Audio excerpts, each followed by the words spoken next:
Graphical solution of a pair of linear equations.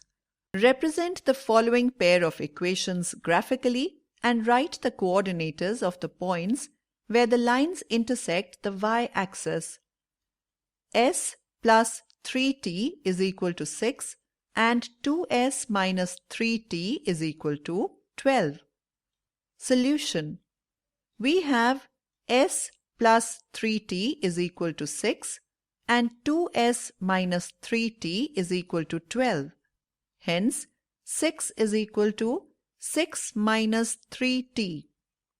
Now take a value for t and get the corresponding value for s as shown below.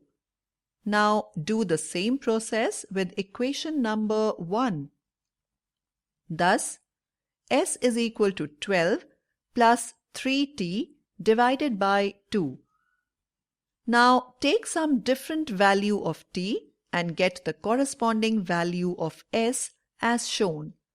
We get the solution table for both the equations.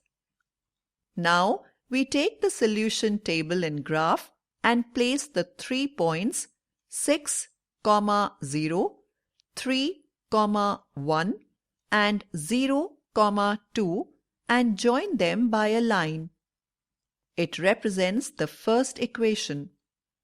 Now take the second solution table and spot the 3 points 6, 0, 3, minus 2 and 0, minus 4 and join them at an extended line.